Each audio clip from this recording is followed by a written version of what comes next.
السلام علیکم ورحمۃ اللہ وبرکاتہ۔ آج میں ایک ایسی ٹاپک پہ بات کر رہا ہوں جو آنے والی زندگی میں ہر روز وہ ہوتا ہوگا۔ جو میں بات کرنے والا ہوں میت کے بارے میں۔ بہت سارے ایسے لوگوں کو مٹی دینے کی دعائیں نہیں معلوم ہوتی ہے۔ وہ لوگ آدھے عمر کے پہنچ جاتے ہیں، یہاں تک کہ بڑھاپے کی عمر تک پہنچ جاتے ہیں، لیکن ان لوگوں کو مٹی دینے کی دعائیں نہیں معلوم ہوتی ہے کہ کتنی دفعہ مٹی دینا چاہیے۔ جب میت ہو جاتی ہے، جب دفنایا جاتا ہے تو 3 مرتبہ مٹی دیا جاتا ہے۔ بہت لوگ کئی مرتبہ مٹی دیتے ہیں، حالانکہ ہر مسلمانوں کو اس کی جانکاری ہونی چاہیے، اس کی معلومات ہونی چاہیے کہ کتنی دفعہ مٹی دینی چاہیے۔ تو میں آپ لوگوں کو بتاتا ہوں کہ 3 مرتبہ میں مٹی دینا چاہیے، اور تینوں مرتبہ میں 3 الگ الگ دعائیں پڑھی جاتی ہے جو قرآن کریم کی آیت ہے۔ اور اس سے پہلے جب میت کو قبر میں اتارا جاتا ہے تو اس سے پہلے ایک دعائیں پڑھی جاتی ہے۔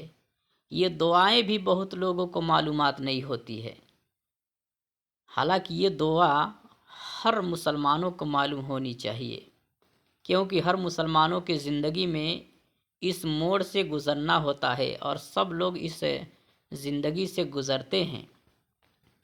وہ دعا یہ ہے کہ میت کو قبر میں اتارنے سے پہلے یعنی اتارتے وقت یہ دعا پڑھی جاتی ہے: بسم اللہ ولا ملتی رسول اللہ، بسم اللہ ولا ملتی رسول اللہ۔ یہ وہ دعا ہے جب میت کو قبر میں اتارنے کا وقت ہوتا ہے۔ اب بات آتی ہے مٹی دینے کی۔ تو یہ ہر مسلمانوں کو جاننا ضروری ہے کہ 3 دفعہ مٹی دیا جاتا ہے، 3 مرتبہ مٹی ڈالا جاتا ہے قبر کے اوپر میت کو۔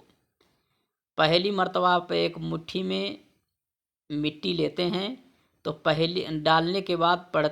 ڈالنے سے پہلے یہ دعا پڑھیے: منہا خلقناکم، منہا خلقناکم۔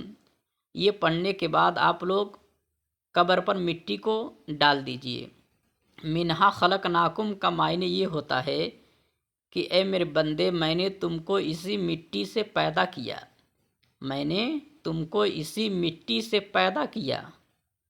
پھر آپ جب دوسری مرتبہ جب مٹی ڈالتے ہیں تو اس کی دعا یہ پڑھی جاتی ہے: وَفِيهَا نُعِيدُكُمْ، وَفِيهَا نُعِيدُكُمْ، کہ اے میرے بندو، اے میرے بندے، میں تم کو اسی مٹی میں ملا رہا ہوں، جس مٹی سے میں نے تم کو پیدا کیا، پھر اسی مٹی میں ہم تم کو ملا رہا ہوں۔ یہ 2 مرتبہ ہو گیا، منہا خلقناکم وفیہا نعیدکم۔ اب تیسرا مرتبہ جب آپ مٹی ڈالیں گے تو اس کی دعا یہ پڑھی جاتی ہے: وَمِنْهَا نُخْرِجُكُمْ تَارَةً أُخْرَىٰ، وَمِنْهَا نُخْرِجُكُمْ تَارَةً أُخْرَىٰ۔ تو یہ پڑھنے کے بعد تیسری مرتبہ آپ مٹی ڈال دیجئے، اس کے بعد مت ڈالیے۔ 3 مرتبہ قبر پر مٹی ڈالی جاتی ہے۔ تو یہی دعا ہے وَمِنْهَا نُخْرِجُكُمْ تَارَةً أُخْرَىٰ۔ اس کے معنی یہ ہے کہ اے بندے، میں نے تم کو اسی مٹی سے پھر نکال کر کل قیامت کے دن اسی مٹی سے پھر تم کو اٹھا کر نکال کر کل قیامت کے دن تم سے حساب و کتاب کروں گا۔ سبحان اللہ۔ پہلی مرتبہ جب بندہ مٹی دیتا ہے تو منہا خلقناکم، میں نے تم کو اسی مٹی سے پیدا کیا، اور فیہا نعیدکم، میں تم کو اسی مٹی میں ملا رہا ہوں، وَنُخْرِجُكُمْ تَارَةً أُخْرَىٰ، اور اے میرے بندے، میں تم کو اسی مٹی سے نکال کر تم ہی سے حساب و کتاب کروں گا۔ دیکھ رہے ہیں اللہ کی کیسی نظام ہے۔ اللہ تعالیٰ کا پکڑ بہت سخت ہے۔ कल मैदान महशर में हर चीज़ की पूछ होगी। तो मिट्टी देने के बाद उसके बाद आती है कि बहुत लोग कंफ्यूज होते हैं, बहुत लोग ये भी कहते हैं, बहुत लोग इससे मुखरते भी हैं, इनकार भी करते हैं कि कब्र में सवाल जवाब नहीं होगा। बहुत लोग ऐसे,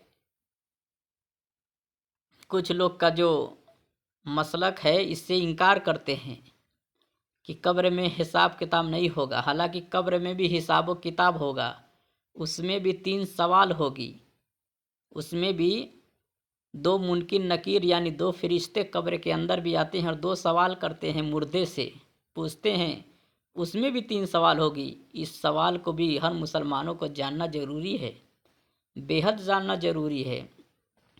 जब लोग मैयत को दफन करके 40 कदम दूर चले जाते हैं तो फ़ौरन 2 फरिश्ते आते हैं जिनका नाम है मुनकिर नकीर। मुनकिर नकीर वो आते ही पूछते हैं मन रब्बुक, उस मुर्दे से पूछते हैं मन रब्बुक यानी तेरा रब कौन है। ये सवाल होता है कब्र में, पहला सवाल यही होता है, मन रब्बुक यानी तेरा रब कौन है। अगर वो मुर्दा ईमान वाला है, उसने दुनिया में नमाज नहीं पढ़ी, ज़कात नहीं दिया, रोज़ा नहीं रखा, अगर उस बंदे का ईमान दुरुस्त रहेगा ना मेरे दोस्तों, अगर उसका ईमान सही रहेगा तो सवालों का जवाब दे देगा। बहुत लोग ये समझते होंगे कि बंदा पढ़ा लिखा नहीं है, उसको अरबी नहीं मालूमात है, कुरान नहीं मालूमात है, हदीस नहीं मालूमात है, तो फिर ये सवालों का जवाब कैसे देगा। मेरे दोस्तों, जवाब देगा। अगर उसका ईमान सही रहेगा, दुरुस्त रहेगा, तो वो फ़ौरन बोल उठेगा। सवाल फरिश्ता सवाल करेगा मन रब्बु का, तेरा रब कौन है, तो फ़ौरन वह मुर्दा कहेगा रब्बी अल्लाह, मेरा रब अल्लाह है। शर्त यह है कि उसका ईमान महफूज होना चाहिए, उसका ईमान हिफाजत होना चाहिए। फिर दूसरा सवाल होगा। अगर बंदा पहला सवाल का जवाब दे दिया तो दूसरा भी उसके लिए आसान हो जाएगा। पहले सवाल का जवाब वही बंदा देगा जिसका ईमान दुरुस्त रहेगा, जिसका ईमान सही रहेगा, महफूज रहेगा। फिर तो दूसरा सवाल भी सुन लीजिए, दूसरा सवाल क्या होगा। फिर दूसरा सवाल भी फरिश्ते कहेंगे तेरा दीन क्या है, दीन यानी तेरा मज़हब क्या है। तो बंदा जो पहले जवाब दिया होगा मेरा रब अल्लाह है, फिर वही जवाब देगा मेरा दीन इस्लाम है, मैं इस्लाम के फॉलो करने वाला हूँ, इस्लाम के मसलक पे चलने वाला हूँ, इस्लाम से ताल्लुक़ रखता था।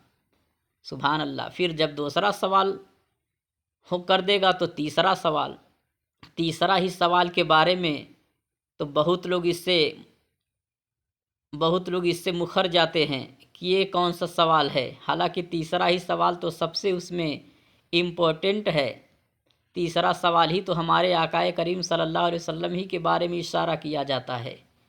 लोग इसके बारे में कंफ्यूज होते हैं कि हुजूर सल्लल्लाहु अलैहि वसल्लम कब्र में नहीं जाते हैं, लेकिन हमारा ईमान है, हमारा दावा है कि हमारे आकाए करीम सल्लल्लाहु अलैहि वसल्लम कब्र अनवर में भी तशरीफ़ ले जाते हैं।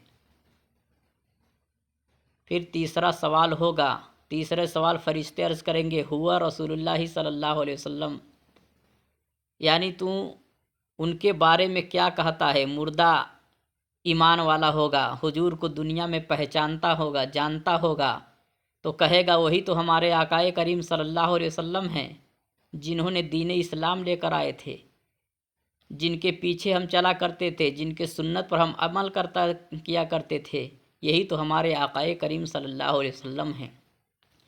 तो यही 3 सवाल कब्र में होगी। तो फिर आवाज़ आएगी ये मेरे बंदा ने सच कहा है, हक कहा है, इस बंदे के लिए जन्नत की खिड़की खोल दो, जन्नत के लिए दरवाज़ा खोल दो और उसको कब्र में सुला दो। वह बंदा उसी तरह जैसे दुल्हन सोती है वैसी तरह वह बंदे को सुला दिया जाएगा कब्र के अंदर। जन्नत से खुशबू उसके लिए आती रहेगी, उसके लिए जन्नत की खिड़की खोल दिया जाएगा। वो सुबह क़यामत तक चैन व सुकून से जन्नत के अंदर रहेगा।